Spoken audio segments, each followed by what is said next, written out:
پرندے کا جال میں اپنی گرفتاری کے فعل کو زاہد کے مکر اور دھوکے سے تعبیر کرنا، اور زاہد کا پرندے کو جواب۔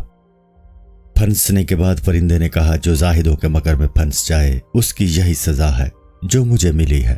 زاہد نے کہا کہ اپنی سزا کو اپنے فعل سے وابستہ کر، تو نے یتیموں کا مال کھایا، یہ اس کی سزا ہے۔ پرندے نے اپنے فعل کی سزا سمجھ کر اس دردناک طریقے سے رونا شروع کیا کہ شکاری اور جال بھی لرز گئے۔ یاد رکھو، انسان کے دل میں متضاد خیالات آتے رہتے ہیں، کبھی گناہ کی طرف میلان ہوتا ہے اور کبھی اس سے نفرت ہوتی ہے۔ اب اس پرندے یعنی گناہگار انسان نے یہ دعا شروع کر دی، اے خدا میرے سر پر دستے کرم رکھ دے، تیرے دستے کرم کے نیچے میرے سر کو راحت ہے، تیرا دستے کرم مجھے نعمت بخشتا ہے اور شکر کی توفیق دیتا ہے۔ اے خدا میرے سر پر سے اپنا ہاتھ نہ ہٹا، میں بے قرار ہوں اور تیرے غم میں میری نیند اڑ گئی ہے۔ میں اگرچہ نالائق ہوں لیکن ایک نالائق پر کرم کرنے سے تیرا کچھ نہیں بگڑتا۔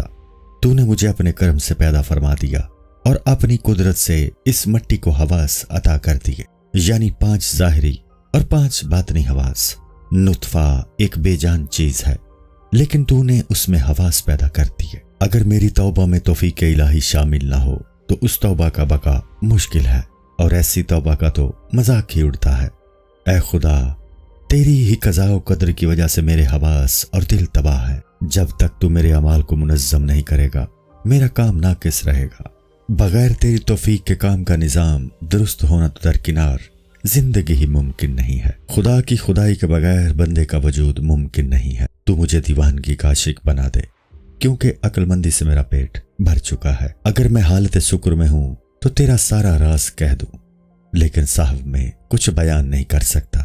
انسان میں کیفیتیں راز کے ضبط کرنے کی وجہ سے پیدا ہوتی ہیں، صاحب میں ہونا راز بیان کرنے سے مانے ہے۔ اے دوستو، قضاء و قدر کی اور ہماری مثال یہ ہے کہ ہم لنگڑے ہرن ہیں اور ہمارے اوپر شکاری شیر ہے۔ لنگڑے ہرن کے پاس اس کے سوا کوئی چارہ نہیں کہ اپنے آپ کو شیر کے حوالے کر دے۔ وہ خود کھانے پینے اور سننے سے بے نیاز ہے اور ہمیں بھی اپنے رنگ میں رنگنا چاہتا ہے تاکہ ہمیں اس کی ذات کا مشاہدہ ہو سکے۔ روح چونکہ لا مکان کی غذا کی عادی ہے، اس کی نگاہیں وہاں ہی لگی ہوئی ہیں۔ بلی کو جب کسی سوراخ سے غذا حاصل ہو جاتی ہے تو وہ وہاں ہی انتظار میں بیٹھی رہتی، اس نے جہاں سے پہلے کوئی شکار پکڑا ہو وہ وہاں کے ہی چکر کاٹتی رہتی ہے۔ جن کو عالم بالا سے غذا حاصل ہو جائے ان کی توجہ عالم بالا ہی کی طرف رہتی ہے۔ دنیا داروں کی مثال ان بچوں کی سی ہے جو کھیل کود میں وقت ضائع کر رہے ہیں۔ ان میں سے اگر کبھی کسی کو ہوش آتا بھی ہے تو شیطان پھر تھپک کر سلا دیتا ہے اور غافل بنا دیتا ہے، جیسے دائی بچہ کو تھپک کر سلاتی ہے۔